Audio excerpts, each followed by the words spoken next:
बिहार विधानसभा चुनाव में महज 6 से 7 महीने का वक्त रह गया है और ऐसे में तमाम राजनीतिक पार्टी अपने स्तर पर तैयारी कर रही है।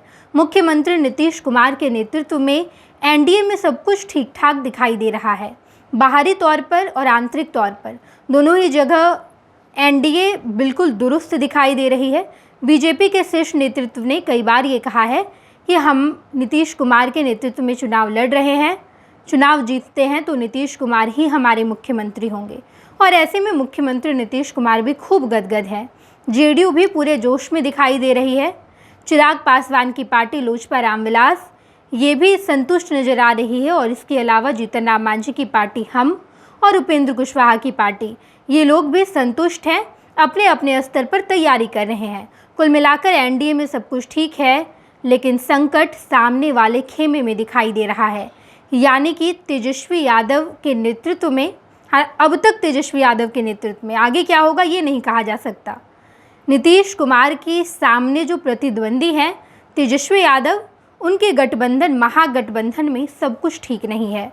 तेजस्वी यादव के सामने ये सबसे बड़ी चुनौती है कि जब वो चुनावी मैदान में उतरे तो महागठबंधन में सब कुछ ठीक हो, क्योंकि जिस तरीके से कांग्रेस ने रवैया अपनाया है, कांग्रेस ने अपने बड़े बड़े नेताओं को चुनावी मैदान में उतारा। हालांकि अभी चुनाव में वक्त है, लेकिन पिच तैयार करने में अभी से कांग्रेसी नेता निकल गए हैं, जिसमें सबसे पहला नाम कन्हैया कुमार का आता है। कन्हैया कुमार जो कि बेगूसराय से हैं और तेजस्वी यादव को भाते नहीं हैं। यही वजह है कि तेजस्वी यादव और कन्हैया कुमार कभी भी आमने सामने नज़र नहीं आते, किसी भी मंच पर दोनों को एक साथ नहीं देखा जाता है। लेकिन कांग्रेस इस बात को अच्छे से समझती है और यही वजह है कि कांग्रेस ने कन्हैया कुमार को बिहार भेजा। अभी वो पदयात्रा कर रहे हैं। इसके अलावा कांग्रेस के प्रदेश अध्यक्ष को भी बदल दिया गया। राजेश राम प्रदेश अध्यक्ष बनाए गए और अखिलेश प्रसाद सिंह, जो लालू प्रसाद यादव के बेहद करीबी माने जाते हैं, उन्हें कांग्रेस ने बिहार प्रदेश के अध्यक्ष से हटा दिया। उसके बाद अब कृष्णा लावरू, जो सबसे पहले बिहार आए, उन्हें बिहार कांग्रेस का प्रभारी बनाकर भेजा गया और उन्होंने धड़-धड़ बदलाव करने शुरू कर दिए। तमाम कांग्रेसी नेता को समझाया गया कि अब सदाकत आश्रम में चक्कर काटने वाले लोगों को पार्टी टिकट नहीं देगी, जो आगे पीछे करेंगे उन्हें टिकट नहीं दिया जाएगा, बल्कि जो काम करेंगे, जिनका प्रदर्शन अच्छा रहेगा ग्राउंड लेवल पर, उन्हें ही टिकट दिया जाएगा। ये सब कुछ तय किया गया और उसके बाद बचा खुचा कसर पूरा करने के लिए राहुल गांधी भी बिहार आए।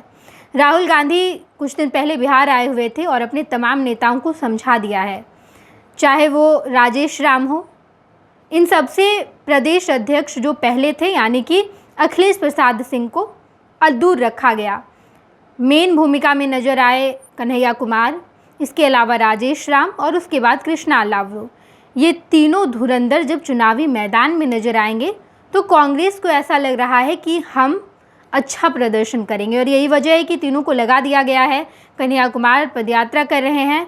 पार्टी को अच्छे तरीके से संभालने के लिए राजेश राम को जिम्मेदारी दी गई है और कृष्णा लावरू भी अपनी खोई हुई पैठ यानी कि कांग्रेस की खोई हुई पैठ को पाने के लिए, मजबूत करने के लिए खूब जद्दोजहद कर रहे हैं।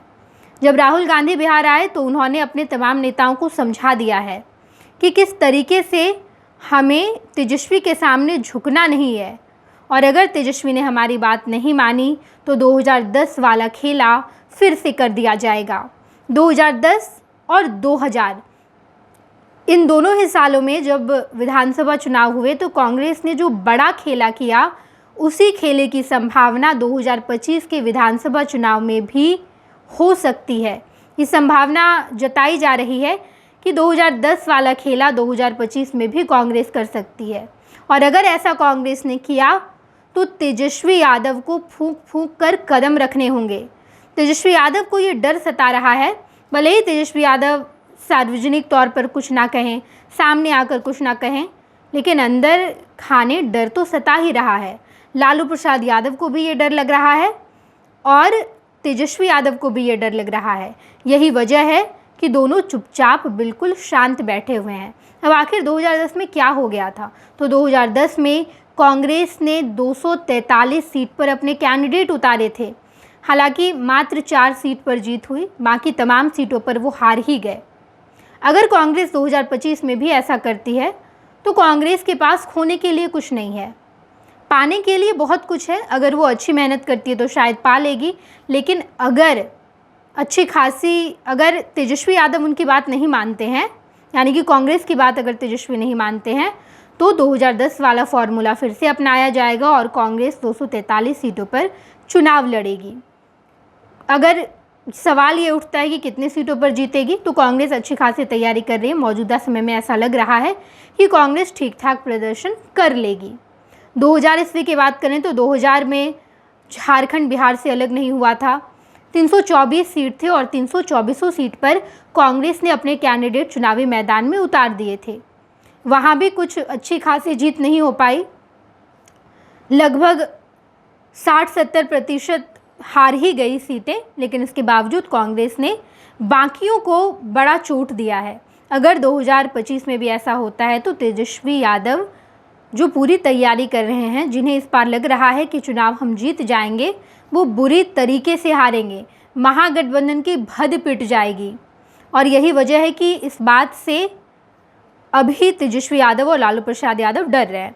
लेकिन अभी ये बात की बात है, क्या कांग्रेस 243 सीट पर चुनाव लड़ेगी नहीं लड़ेगी, ये तो आने वाला समय बताएगा। लेकिन 2010 के बाद या 2000 के बाद ऐसा पहली बार हो रहा है कि कोई पार्टी या एक से अधिक पार्टी 243 सीट पर चुनाव लड़ रही है, जिसमें एक है जनसुराज यानी कि प्रशांत किशोर की पार्टी और दूसरी है शिवदीप लांडे, जो आईपीएस के पद से इस्तीफा दिए और अब राजनेता बनने की दौड़ में शामिल हो गए हैं। शिवदीप लांडे ने अपनी पार्टी का ऐलान किया और अब उन्होंने कहा है कि हम 243 सीट पर चुनाव लड़ेंगे। शिवदीप लांडे के बारे में बात करें तो वो बिहार के सिंघम कहे जाते हैं। जब वो पटना में एसपी थे तो एक तस्वीर खूब वायरल हुई थी, जहाँ पर वो एक अपराधी को घसीटते हुए लेकर आए थे। देखने वाले दंग रह गए, देखने वाले वाहवाही करने लगे कि कोई एक ऐसा भी अफसर है। शिवदीप लांडे बिहार में लोकप्रिय अधिकारियों में से एक हैं, लेकिन अब उन्होंने इस्तीफा दे दिया और अब वो राजनीति में अपना भविष्य आजमा रहे हैं। दो ऐसी पार्टी है, एक जनसुराज और दूसरी है शिवदीप लांडे की पार्टी। ये दोनों 243 सीट पर चुनाव लड़ेंगे। कितनी सीटों पर जीत होगी ये तो नहीं पता, लेकिन बाकी दलों को चोट जरूर गहरा लगेगा, क्योंकि अगर ये नहीं भी जीतते हैं तो कई सारे सीटों पर वोट तो काटेंगे। और ये किसका वोट होगा? या तो तेजस्वी यादव का वोट होगा या तो नीतीश कुमार यानी कि एनडीए का वोट होगा। तो भले ही ये लोग जीते नहीं, लेकिन वोट कटवा जरूर साबित हो जाएंगे। कांग्रेस और तेजस्वी यादव अपने आप को अगर फिक्स नहीं करते हैं, अगर महागठबंधन में सब कुछ ठीक नहीं होता है, तो एक बार फिर से तेजस्वी यादव को करारी हार का सामना करना पड़ेगा और नीतीश कुमार एक बार फिर से बिहार के मुख्यमंत्री बनेंगे। देखना दिलचस्प होगा। चुनाव नज़दीक है और तमाम राजनीतिक पार्टी तैयारी कर रही है। हम आपको तमाम खबरों से रूबरू कराएंगे। आप देखते रहिएगा फर्स्ट बिहार झारखंड। गोल, जहां 27 वर्षों के सफर में 17,000 से भी अधिक छात्रों ने डॉक्टर एवं इंजीनियर बनकर भरे सफलता की ऊंची उड़ान, जहां साधारण छात्र भी बिहार टॉपर्स बनकर बना रहे इतिहास। दूरदर्शी शिक्षाविद श्री बिपिन सिंह के मार्गदर्शन में मेडिकल एवं इंजीनियरिंग के लाखों छात्रों के लिए आशा की किरण के रूप में गोल, the result factory. Panorama group, जो सोचता है वो करता है। आपके अपने सपनों का आशियाना। ये लो, मुंह मीठा करो। आज मैंने अपना जॉब छोड़ दिया, अब हम पूर्णिया वापस जाएंगे। जॉब छोड़ दिया है? मतलब ये घर कैसे चलेगा? हम करेंगे क्या? और माँ बाबूजी क्या बोलेंगे? इसलिए मैं एक और मिठाई का डब्बा लाया। अपने बिजनेस के लिए लोन अप्रूव हो गया। अरे लोन अप्रूव हो गया वो तो ठीक है, लेकिन पूर्णिया में हम रहेंगे कहाँ? अपना घर भी तो नहीं है वहाँ। इसलिए तो एक और मिठाई का डब्बा अलग से लाया हूँ। हमने पूर्णिया में घर ले लिया है, पूर्णिया के ई होम्स पैनोरमा में। पूर्णिया में पैनोरमा ग्रुप लेकर आए हैं ई होम्स पैनोरमा। बड़ा घर, आलीशान जिंदगी और अत्याधुनिक सुविधाओं के संग। अरे अरे, अब क्यों मुंह मीठा करवा रही हो? क्योंकि हम घर वापसी जो कर रहे हैं। घर वापसी की खुशी पूर्णिया में ई होम्स पैनोरमा के संग। E Homes Panorama, luxurious lifestyle redefined.